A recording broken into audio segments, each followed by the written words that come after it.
ఆశీర్వాదం నీ వెంట పరిగెత్తుకుంటూ వస్తుంది. యథార్థంగా ఆయన్ని ఆరాధించే వాళ్ళంటే, యథార్థంగా ఆయన ప్రేమించే వాళ్ళంటే ఆయన ప్రాణం.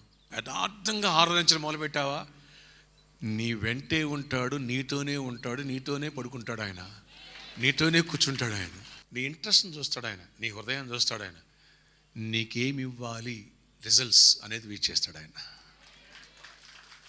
అది ఎప్పుడు గుర్తుపెట్టుకోండి. అభిషేకించబడిన వాడంటే వాడికి మంట. ఒక్కసారి 105వ కీర్తన 15వ వచనం చదువుదాం. నేను అభిషేకించిన వారిని ముట్టకూడదనియు నా ప్రవక్తలకు కీడు చేయకూడదనియు ఆయన ఆజ్ఞ ఇచ్చి ఆయన ఎవరినైనాను వారికి హింస చెయ్యనీయలేదు. ఆయన వారి కొరకు రాజులను గద్దించెను. చూడండి, ఎవరైతే అభిషేకించబడతారో వాళ్ళ గురించి మెసేజ్ పంపిస్తాడు దేవుడు. ఈ బిడ్డ నేను అభిషేకించా, వీళ్ళ జోలికి రాగా, వస్తే తోలు తీస్తే ఎవరికి సైతాను గడికి.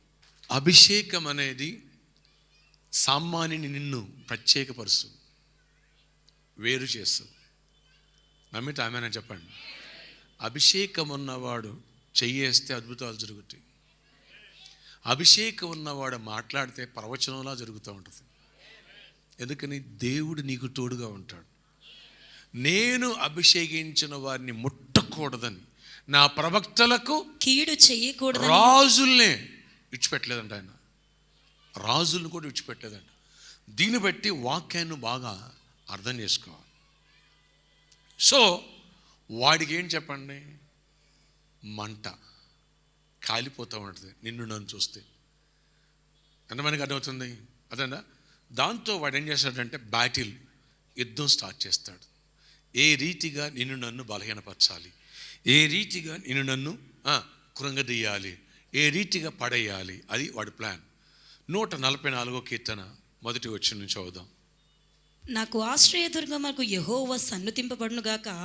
ఆయన నా చేతులకు యుద్ధమును నా వ్రేళ్లకు పోరాటమును నేర్పువాడై ఉన్నాడు. నా చేతులకు యుద్ధమును నా వ్రేళ్లకు పోరాటమును నేర్పువాడై ఉన్నాడు. ఆయన నాకు కృపానిధి, నా కోట, నా దుర్గము, నన్ను తప్పించువాడు, నా కేడము, నేను ఆశ్రయించువాడు. ఆయన నా జన్ను నాకు లోపరచువాడై ఉన్నాడు. చాలు. నా దేవుడు నా చేతులకు యుద్ధమును పోరాటమును నేర్పువాడు. వినండి, ఆత్మీయ పోరాటం ఇది. అందరూ చెప్పండి, ఆత్మీయ. ఒక జీవి పుట్టగానే తన మనుగడ కోసం పోరాడుతూ ఉంటుంది.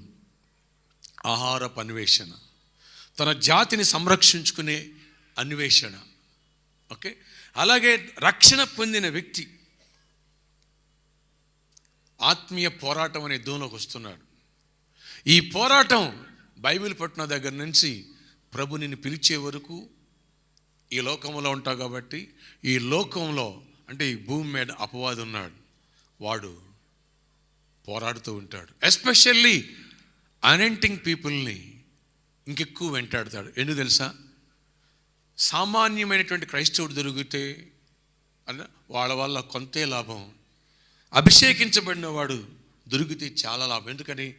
అభిషేకించబడిన వాడు కోటలను కూల్చేస్తాడు. గట్టిగా చెప్పడం ఏమొచ్చింది, వాడు సామ్రాజ్యాన్ని షేక్ చేస్తాడు. అందుకనే దేవుని ఆత్మచేత అభిషేకం పొందిన వ్యక్తి నువ్వు పోరాట భూమిలో ఉన్నావనే సంగతి గ్రహించి ఎప్పుడు నువ్వు ఎఫెన్స్ వేటాడాలా, అటాక్ చేయాలి. నువ్వు వేటాడి అటాక్ చేయకపోతే వాడు నిన్ను వేటాడి అటాక్ చేస్తాడు. అర్థమవుతుందా? ఎస్. నీదా వాడిదా పై చెయ్యి, ఎవరిదని ఒకళ్ళదే ఉంటుంది. వాడిది పై చెయ్యి అయిందా, సమస్యల చేత, ఒత్తిడి చేత, దరిద్రము చేత, వ్యాధుల చేత, కుటుంబ కలహాల చేత ఆడేసుకుంటాడు. నెమ్మది ఉంచడు. ఏదో పాపమనే ట్రాప్లో తీసుకెళ్తాడు. మనశ్శాంతి ఉంచడు. ఎవరి మీద కక్ష రేపుతాడు, ఎవరి మీద విభేదాన్ని రేపుతాడు. నిన్ను అశాంతికి గురి చేస్తాడు, లేదా నిన్ను ఉద్యోగంలో పైకి రానివాడు, లేదా రకరకాల ప్రయత్నాలు చేస్తాడు. నీ పక్కన వాళ్ళ ద్వారా అన్చేటుకు చేస్తాడు. అభ్యంతరపరుస్తాడు, నేను హట్ చేయడానికి ట్రై చేస్తాడు, నిన్ను గాయపరుస్తాడు, వెనక్కి తీసుకెళ్ళడానికి ట్రై చేస్తాడు ఎప్పటికప్పుడు. అది ఆడి పోరాటం. ఆత్మీయుని డైరెక్ట్గా వాడు అటాక్ చేయలేడు. ఆదాముని డైరెక్ట్గా అటాక్ చేయటం వల్ల కాక ఆదాము లేని సమయంలో అబజోలికి వచ్చాడు. సంసోని డైరెక్ట్గా అటాక్ చేయలేక దలైలా అనే అమ్మాయిని వాడుకున్నాడు. అర్థవుతుందా? ఇస్కరియోతు యూదాని డైరెక్ట్గా అటాక్ చేయలేక మనీ అనే దాన్ని వాడుకున్నాడు. ధనపిచ్చోడు వాడు. రక్షణ పొందాడు. ఓకే, దేవునాత్మ అభిషేకంతో ఆ సంఘంలోకి వచ్చాడు, శిష్యుడిగా జాయిన్ అయ్యాడు, సువార్త చేశాడు, దయ్యాలను వెళ్ళగొట్టొచ్చాడు, ఆ గుంపులో ఉన్నాడు. శిష్యులు వెళ్ళి ప్రభు లేని సమయంలో దయ్యాలను వెళ్ళగొట్టొచ్చాడు, ఆ గుంపులో ఉన్నాడు. కానీ మనీ అనేది ఎర్రగా పెట్టి ట్రాప్ చేసి పక్కన పట్టేసుకున్నాడు. సంసోనికి అమ్మాయి అనే ఎర్ర పెట్టేసి పక్క తిప్పించాడు. దావీదుకు కూడా అమ్మాయి అని ఎర్ర పెట్టాడు, పక్క తప్పించాడు. కానీ దావీదు మేలుకొని బయటకు వచ్చాడు. ఫ్రెండ్స్, ఒక్క సత్యాన్ని గ్రహించండి. ఎప్పుడు దావీదు దొరికాడో కుటుంబంలో సమస్యలు స్టార్ట్ చేయించాడు, అశాంతికి గురి చేశాడు, ఉద్యోగాన్ని పోగొట్టాడు, సింహాసనం కూర్చోవలసిన మహాచక్రవర్తిని తీసుకెళ్ళి అరణ్యం పాలు చేశాడు. రకరకాల ఒత్తిళ్ళు.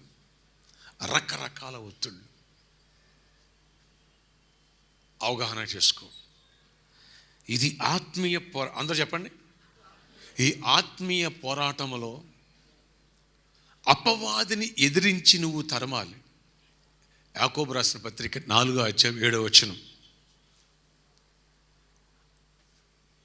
కాబట్టి దేవునికి లోబడి ఉండుడి, అపవాదిని ఎదిరించండి, అప్పుడు వాడు మీ యొద్ద నుండి పారిపోవును. చూడండి, ఎదిరిస్తే పారిపోతాడు, భయపడితే నిన్ను తరుముతాడు. ఎంతమందికి అర్థమవుతుంది? ఎస్.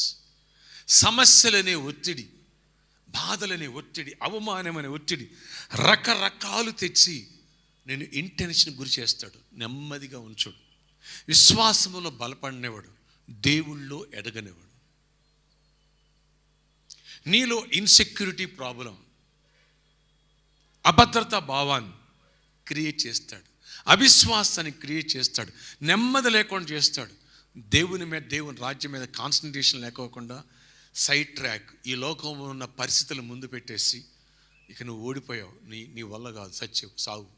లవ్లో ఫెయిల్ అయ్యావు, లైఫ్లో ఫెయిల్ అయ్యావు, ఉద్యోగంలో ఫెయిల్ అయ్యావు, ఫైనాన్షియల్గా ఫెయిల్ అయ్యావు, హెల్త్ ఇష్యూస్, అందరు నిన్ను హేళనగా తక్కువగా చూస్తున్నారు. రోగిస్తుడు అని. ఇంకెందుకు రా భయ బతికి నువ్వు? ఏ ప్రమోషన్ లేదు. ఓ కారు ఉందా, ఓ బైక్ ఉందా, ఇల్లు ఉందా, లేదా ఇవన్నీ ఉన్నా, ఇంట్లో నెమ్మది ఉందా? ఏముంది నీకు? చావరాదా? చర్చికి వెళ్ళి ఏం సాధిస్తావు? ఎవరి కోసం నువ్వు ప్రార్థన చేస్తావు అని ఎప్పుడు కూడా వాడు అటాక్ చేస్తూ ఉంటాడు. నిత్యము ప్రతి క్రైస్తవుడి మీద జరిగేది ఇదే. కానీ ఎప్పుడైతే ఆత్మీయుడు వాక్యానికి చోటిచ్చి, దేవుని ఆత్మకు చోటిచ్చి, నేను అభిషేకించబడిన వ్యక్తిని, అభిషేకించబడిన సంఘంలో ఉన్నా, నా దేవుడు చేతకానుడు అయితే నేను చేతకాని వాడిని అవుతాను, నా దేవుడు ఓడిపోయేటే నేను కూడా ఓడిపోతాను, నా దేవుడు చేతనైనవాడు విజయుడు కాబట్టి నేను విజయుడుగా ఉంటాను. ఆమేన్. నా దేవుడికి ఎన్నడూ అపజయము లేదు. సాతాను వాడి గ్యాంగుల్ని ఆయన సిలువలో దున్ని పారేశాడు, ఓడించి అవహేళన చేశాడు, అపహాస్యం చేశాడు. ఆయన విజయముతో తిరిగి వచ్చి, ఓ మరణమా నీ ముల్లెక్కడా, ఓ మరణమా నీ విజయం ఎక్కడని వాళ్ళ హేళన చేశాడు. అలాంటి దేవుని రక్తంలో కడగబడి నేను, అలాంటి దేవుని నామాలు అభిషేకం పొందిన నేను ఈ ఒత్తిడికి నేను ఎందుకు టెంప్ట్ అవ్వాలి? ఒక వ్యక్తి మీద నేను ఎందుకు కక్ష పెట్టుకోవాలి? నీ జాబ్ రాకోకుండా, ప్రమోషన్ రాకుండా, లేదా మీ అమ్మాయి పెళ్ళి కుదరకోకోకుండా, లేదా నీ స్థలాన్ని ఆక్రమించేటట్టుగా ప్రేరేపించిన వాడు వాడిని వదిలేసి వీడి మీద పడి ఏడుస్తాం. కానీ కుక్క కరెక్ట్గా చేస్తుంది. ఇప్పుడు ఈ విషయంలో కుక్క బెటరా మనం బెటరా? హలో, నేను కుక్క అంటే కోపం వచ్చేస్తుంది, కానీ అదే బెటర్. అక్కడ శత్రువుని కరెక్ట్గా అటాక్ చేస్తుంది. అవునా? రాయిని కరవదు, కర్రను కరవదు, ఇసిరినోని కరుస్తుంది.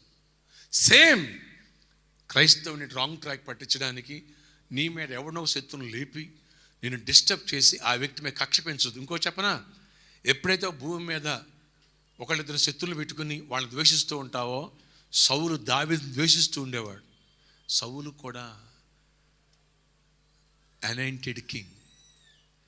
దావీదుని ఎవరు అభిషేకించారో సమూయేలయ్య గారు, అదే సమూయేలయ్య గారు సౌలు రాజు మీద కూడా ఆలివ్ ఆయిల్ పోసి అభిషేకం చేశాడు. మీకు అర్థమైందా? ఒక వ్యక్తిని ద్వేషించుట ద్వారా, ఒక వ్యక్తి మీద కక్ష పెట్టుకోవడం ద్వారా సౌలు రాజుకి దయ్యపు అభిషేకం వచ్చింది, దేవుని అభిషేకం పోయి. లోబడనివాడు, మాట విననివాడు, ఇద్దరు అనాయింటెడ్ కింగ్సే. బట్ ఇతని హృదయంలో కక్ష ద్వేషం ఉంది, సౌలు రాజు హృదయంలో. దావీదు హృదయంలో ప్రేమ ఉంది. సౌలుని ప్రేమించాడు, దేవుని బట్టి క్షమిస్తున్నాడు. ఎంతమందికి అర్థమవుతుంది? కనుక నిన్ను నన్ను ఏం చేయాలి తెలుసా? ఎవరినొకళ్ళు ఎనిమి మన ముందు పెట్టేసి వాడు ఏం చేశాడు తెలుసా? నెమ్మది రెచ్చగొట్టి పక్క తప్పుకొని మనం కొట్టుకుంటాం, మనం తిట్టుకుంటామంటే, అల్లరి చేసుకుంటామంటే వాడు హ్యాపీ గంతులు వేస్తూ ఉంటాడట. అలా అభిషేకాన్ని పోగొట్టేసుకున్నాడు. అందుకనే ఈ భూమి మీద ఎవరిని శత్రువుగా పెట్టుకోక, ఒక్క శత్రువు ఉన్న పరలోకం వెళ్ళాం. ఇక్కడ దయ్యం పనిచేయడం అది వేరే, పరలోకం వెళ్ళాం. ఆత్మీయత దిగజారిపోతావు. నువ్వు ఆత్మీయతలో ఎదగాల, విశ్వాసంలో బలపడినప్పుడే శత్రువుని ఒక ఆట ఆడేసుకుంటావు, వేటాడేస్తావు. ఈ పోరాటంలో విజయాన్ని సాధిస్తావు, విశ్వాసంలో పెరుగుతావు. సమస్యలు అనేవి ఎన్నున్నా చీమ కుట్టినట్టుగా కూడా అనిపించదు. నమ్మితే గట్టిగా ఆమెనే చెప్పు, మళ్ళీ చెప్పు. 1 తిమోతి 1:7 దేవుడు మనకు శక్తియు ప్రేమయు ఇంద్రియ నిగ్రహము గల ఆత్మని ఇచ్చెను గాని. ప్రతి చిన్న విషయానికి ఎమోషనల్ ఫీల్ అయిపోతావు. అయితే ఏడ్చేస్తావు, లేకపోతే ఫీల్ అయిపోయి ఆడిని పొడిచేస్తా, ఈయన చంపేస్తా, ఆడి పేగులు మెళ్ళేసి తిరుగుతా. అబ్బా, పెద్ద పెద్ద పాటుగాడు బయలుదేరావు. ఆయన తోలు తీసేస్తా, ఈయన లేపేస్తా. ఇక్కడ పొడిచేవాడు చెప్పాలా, ఇక్కడ కొట్టేవాడు, ఇక్కడ తన్నేవాడు హీరో అయితే, పరలోకములో ఇలాంటి వాడు తట్టుకొని ప్రేమించి సహించుకునేవాడే హీరో. గట్టిగా చెప్పటి కూడా దేని మేము పెంచుదాం. సౌలు తరుముతున్నాడు, చంప చూశాడు 2 సార్లు డైరెక్ట్గా. సౌలు రాజు దొరికిపోయాడు. దావీదు ఏం చేశాడు? సౌలు రాజును చంపాడా? యెహోవా అభిషేకించమని ముట్టనన్నాడా? చెప్పండి. అది స్టోరీ.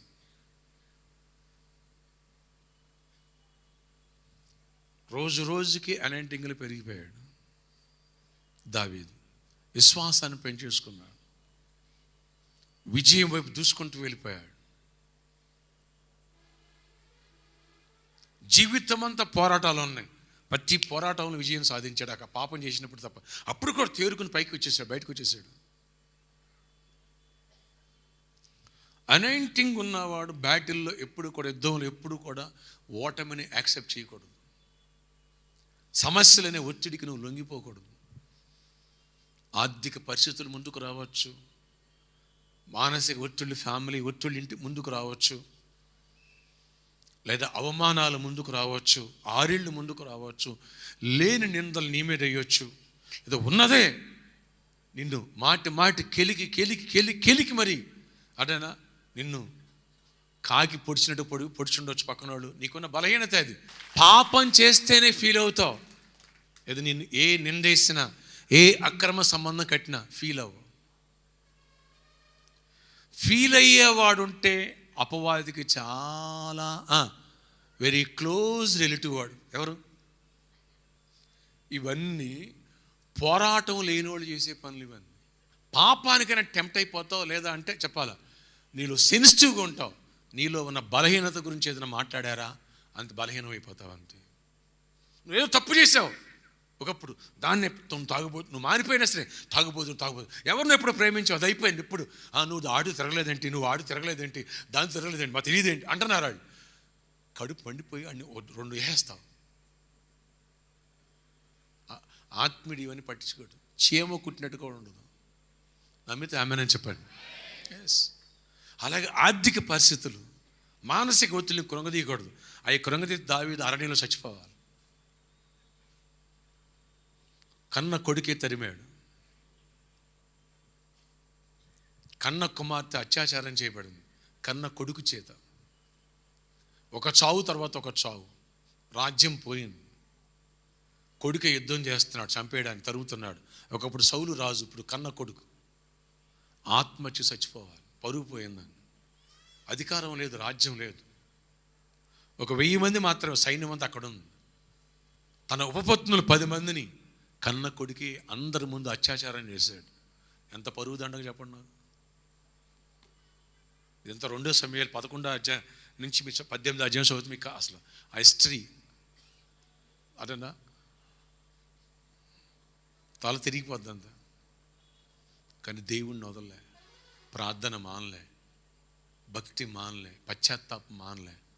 తిరిగి మళ్ళీ పోరాటంలో నిలబడి అపవాదిని జయించి సింహాసనం మళ్ళీ తిరిగి పొందుకున్నాడు.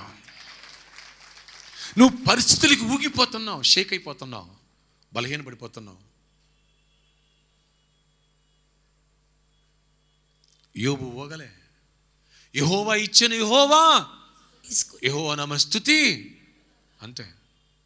ఫ్రెండ్స్, నువ్వు ఎప్పుడైతే ఈ పోరాటం అనే దాని విషయంలో నువ్వు స్ట్రాంగ్గా ఉంటావో అటాక్ చేయాలి. ఎలా ఏమన్నాడు చెప్పండి నాకు.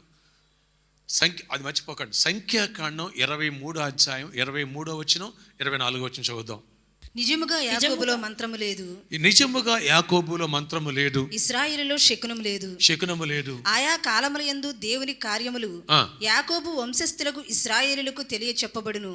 ఇదిగో ఆ జనము ఆడు సింహం వలె లేచును. ఇదిగో ఆ జనము ఆడు సింహం వలె లేచును. అది సింహం వలె నిక్కి నిలుచును. అది సింహం వలె నిక్కి నిలుచును. అది వేటను తిని చంపబడిన వాటి రక్తము త్రాగు వరకు పండుకొనదు. వేటను తిని చంపబడిన వాటి రక్తం తాగే వరకు పండుకోదు. అభిషేకించబడిన ప్రతి క్రైస్తవుడు ఎలా ఉండాలి? నువ్వు చేతబడికో, దయ్యానికో, సమస్యకో, ఒత్తిడికో, అదేనా ఎవరో నిందేశారు, అవమానం పరిచారు, పట్టించుకోక ఎప్పుడు గుర్తుపెట్టుకో, నీ దేవుడు విజయుడు. నిన్ను విజేత కావడానికే దేవుడు రక్షించుకున్నాడు. నిన్ను ఓడిపోవడానికి ఆయన దేవుడు కోరుకోలే. నువ్వు నిలబడి పోరాటములో గెలిచి సైతాను రాజ్యాన్ని కూల్చాలని అనేకులను నీ జీవితము ద్వారా, నీ సాక్ష్యము ద్వారా, నీ ప్రార్థన ద్వారా, నీ విశ్వాసం ద్వారా, దేవునికి ఇచ్చిన అభిషేకం అనే వరము ద్వారా అనేకులు స్వస్థపరిచి, దేవుణ్ణి మహింపరిచి, అనేకుల్ని దేవుని రాజ్యం తట్టు తిప్పుతావని, వస్తూ అనేకుని పరలోకం తీసుకొస్తావని దేవుడిని అభిషేకిస్తున్నాడు. ఈ అభిషేకాన్ని కేవలం జాబు కోసమో, కేవలం లోక ఘనత కోసం వాడక, దేవుడు ఏడిచ్చినా అందులో అదంతా దేవుని రాజ్యం అనే ప్రయోజనం ఉంటుంది. మర్చిపోమాక. ఏ వరమైనా సరే నాకు ప్రభువు వరాలు ఇవ్వకముందు నాకు చెప్పిన మాట ఏంటో తెలుసా? వరం ఇస్తే నీ ఇమేజ్ని పెంచుకుని నీ కోసం వాడుకుంటావా, నా మహిమ కోసం వాడతావా అన్నాడు ఆయన. నేను నీకోసం. ఇతరులకు లేని అభిషేకం నీకు ఇస్తున్నాడంటే నువ్వు అనేకులను నీ సాక్ష్యము ద్వారా, నీ జీవితంలో జరిగే అద్భుతాల ద్వారా ఇతరులకి చెప్పి ప్రభావితులను చేసి నువ్వు వస్తూ పరలోకానికి మనుషులు తీసుకొస్తాను. ఇక్కడ దేవుని రాజ్యం స్థాపించడానికి సైతానుగాడి రాజ్యాన్ని పునాదులతో కూలుస్తావనే ఈ సంఘంలో తీసుకొచ్చి నేను అభిషేక ప్రార్థన చేస్తున్నాడు దేవుడు.